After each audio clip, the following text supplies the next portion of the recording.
कहानी के स्टार्ट में हम एक शिकारी को देखते हैं जो कि उस वक्त जंगल में अपनी बेटी को ढूंढ रहा था। कुछ दूर पैदल चलने के बाद उसकी नज़र अचानक अपनी बीवी पर पड़ती है। शिकारी उसके पास जाता है तो देखता है कि उसकी बीवी अपनी ही बेटी को खा रही है। उसे देखकर ऐसा लग रहा था कि शैतानी ताकत ने उसे अपने काबू में कर रखा है और तब शिकारी उस पर शूट कर देता है, लेकिन गोली लगने के बावजूद भी वो अचानक से बैठ गई थी। शिकारी उसके दिमाग पर गोली चलाकर उसे मार देता है। अब सीन चेंज होता है और हम एक कपल एल्बिन और इदा को देखते हैं जो कि पिकनिक पर जाने का प्लान बना रहे थे। तो एल्बिन के फादर उसे बताते हैं कि मेरे पास जंगल में एक केबिन मौजूद है, अगर तुम चाहो तो वहाँ पर अपनी पिकनिक बना सकते हो। और तब ये दोनों इस बात पर एग्री हो जाते हैं। अगले दिन ये दोनों अपने कुछ फ्रेंड्स के साथ, जिसमें इदा का भाई सिमोन भी शामिल था, उस बताई हुई लोकेशन पर पहुंच जाते हैं। ये लोग कुछ दूर तक पैदल चलते हैं तो एल्विन की नज़र अचानक से शिकारी पर पड़ती है जो कि दूर से खड़ा इन्हें देख रहा था, और ये वही शिकारी था जिसे हमने मूवी के स्टार्ट में देखा था।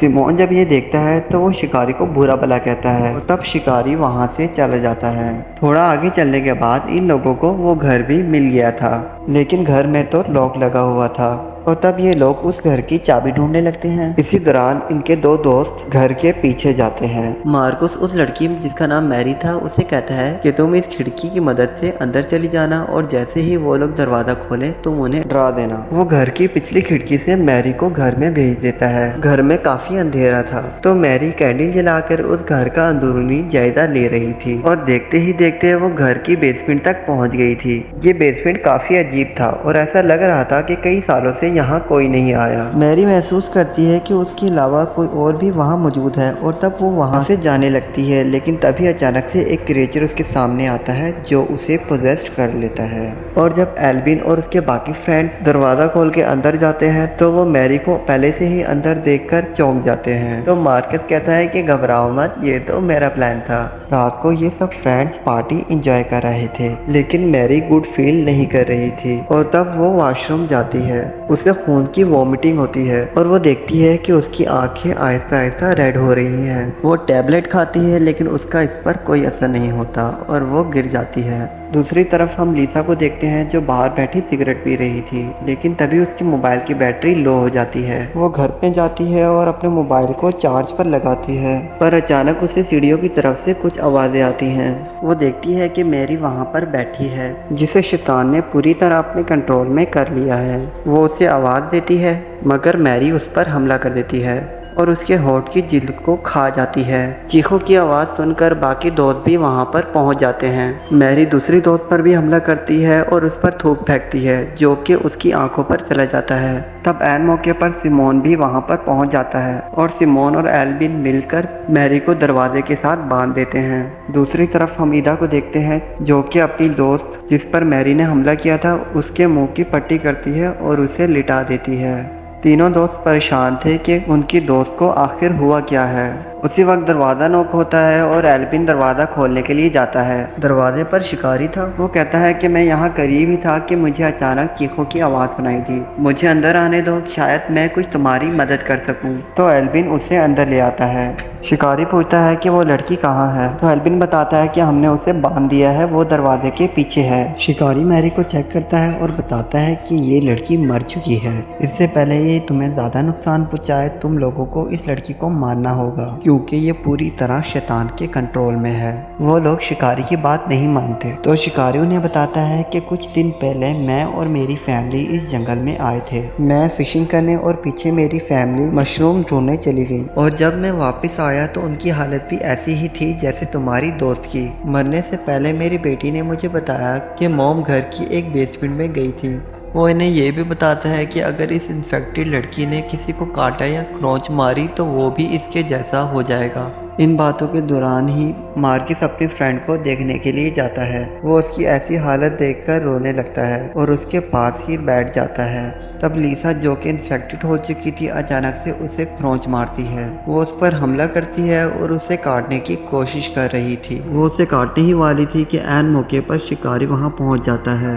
वो लिसा पर फायर करता है और लिसा विंडो से बाहर छलांग लगा देती है। शिकारी भी उसे मारने के लिए घर से बाहर निकल जाता है। ये सिचुएशन देखकर सिमोन कहता है कि मैं इस घर में अब एक सेकंड भी रुकने नहीं वाला, और वो वहाँ से अपनी जीएफ को लेकर चले जाता है। शिकारी जो के बाहर इन्फेक्टेड लड़की को ढूंढ रहा था, पर अचानक इन्फेक्टेड लड़की उसकी गर्दन पर काट लेती है। शिकारी उसे शूट करता है और उसकी गर्दन को धड़ से अलग कर देता है। अब शिकारी को पता था कि वो भी इन्फेक्टेड हो गया है, इसलिए वो शेल में जाकर खुद को शूट कर देता है। दूसरी तरफ सिमोन जो कि अपनी जीएफ के साथ जा रहा था, तब उसकी नज़र अचानक उसकी आंखों पर पड़ती है जो कि रेड हो रही थी। सिमोन को पता चल गया था कि ये लड़की भी इन्फेक्टेड है, तो वो उसे मारकर बेहोश कर देता है। अब वहाँ बारिश होने लगती है और हम देखते हैं कि घर में सिर्फ 3 लोग ही रह गए हैं। और तभी ईदा देखती है कि मैरी, जिसे दरवाजे के साथ बांध दिया गया था, वो वहाँ से भाग चुकी है। वो ये बात जाकर एल्विन को बताती है, पर तभी एक हाथ बाहर से एल्विन के बालों को नोच लेता है। खिड़की से मैरी अंदर आती है। वो ईदा को मारने के लिए बढ़ती है, पर एल्विन उसे जोर से पीछे धक्का देता है और छुरी से उसके चेहरे पर स्टैब करता है। वो ये समझता है कि शायद अब ये मर चुकी है, लेकिन मैरी आंखें खोलती है और एल्विन की टांग को खींचकर उसको काटने ही वाली थी कि दूसरे कमरे से मार्कस एक राड मैरी के चेहरे पर घुसा देता है, पर वो फिर भी नहीं मरती और मार्कस की गर्दन पर काट लेती है। तब एल्विन पास पड़े एक पत्थर से मैरी का चेहरा ही कुचल देता है। दूसरी तरफ हम सिमोन को देखते हैं जो कि उस लड़की को दफना देता है और वो अपनी बहन को लेने के लिए दोबारा उस घर की तरफ बढ़ता है। घर पर एल्विन और ईदा ही रह गए थे। तब वो देखते हैं कि मार्कस भी इन्फेक्टेड हो गया है। तब वो उससे बचने के लिए एक कमरे में छुप जाते हैं, और जब सिमोन अपनी सिस्टर को लेने के लिए घर जाता है तो उसका सामना वहाँ मार्कस से हो जाता है, जो उसे छत से नीचे गिरा देता है। और वहाँ उसे वो लड़की जिसे इसने दफनाया था वो उसे काट लेती है। एल्विन प्लान बनाता है कि अब वो इन क्रिएचर से लड़ेगा। उसे कमरे से एक कुल्हाड़ी मिलती है जिसे वो लेकर कमरे से बाहर निकलते हैं और वहाँ पर मौजूद इन्फेक्टेड लड़की को कुल्हाड़ी से मार देते हैं। वो थोड़ा आगे बढ़ते हैं तो देखते हैं सिमोन जो कि इन्फेक्टेड है वो कुल्हाड़ा लिए उनके पीछे बढ़ता है। ये लोग उससे बचते हुए एक कमरे में जाते हैं, लेकिन वो कमरा तो बिल्कुल ही बंद था, यानी वहाँ से निकलने का कोई रास्ता नहीं था। और बाहर सिमोन कुल्हाड़े से वार करके उस दरवाजे को तोड़ रहा था।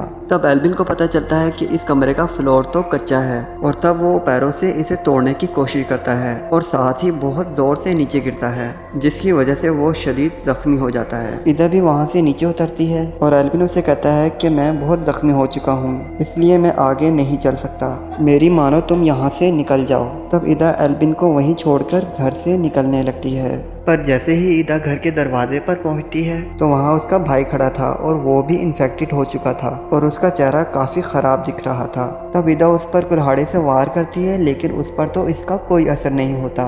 वो एक बड़े लकड़े से ईदा को बहुत ज़ोर ज़ोर से मारता है और आखिर में ईदा के मुंह पर खून की उल्टी कर देता है।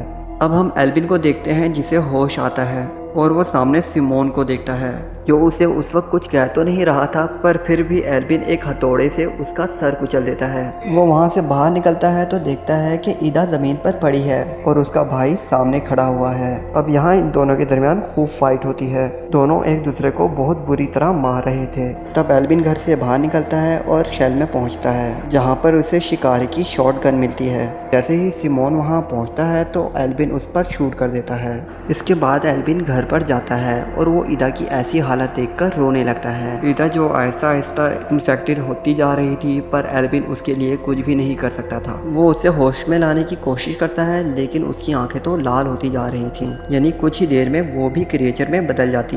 तब एल्विन उसे वहीं छोड़कर दूसरे कमरे में बैठ जाता है। तब दूसरे कमरे से ईदा वहाँ आती है और एल्विन को आवाज़ देती है। वो अभी भी कुछ होश में थी। वो एल्विन के चेहरे को हाथ लगाती है और दरवाजे की तरफ बढ़ने लगती है, लेकिन पीछे मुड़कर अचानक से एल्विन पर हमला कर देती है। तब एल्विन उसे पीछे धक्का देता है और स्क्रू ड्राइवर से उसे मारने लगता है, लेकिन उसे अपने वाइफ के चेहरे पर तरस आ रहा था। उसे अपने ऊपर भी काफ़ी गुस्सा आता है कि वो अपनी वाइफ को बचा नहीं पाया। ईदा दोबारा उसे मारने के लिए दौड़ती है, पर एल्विन उसे पीछे धकेलता है। एल्विन को उस पर तरस तो बहुत आ रहा था, लेकिन इस बार वो अलमारी गिराकर उसे मार देता है। एल्विन ने जहाँ ईदा को मारा था ये वही बेसमेंट वाला कमरा था, और तभी उस बेसमेंट से एक क्रिएचर निकलता है, और ये वही क्रिएचर था जिसने मूवी के स्टार्ट में मैरी को पोजेस किया था। लेकिन यहाँ एल्विन बड़ी चालाकी से उसे भी कुचल देता है। एल्बी ने क्रिएचर को ख़त्म कर दिया था और आखिर में वो अपनी जैकेट पहनता है और उस घर से निकल जाता है और इसी के साथ ही यहाँ मूवी एंड हो जाती है। इसी तरह की मज़ीद वीडियो देखने के लिए मेरा चैनल सब्सक्राइब करें ताकि मुझे मोटिवेशन मिलता रहे।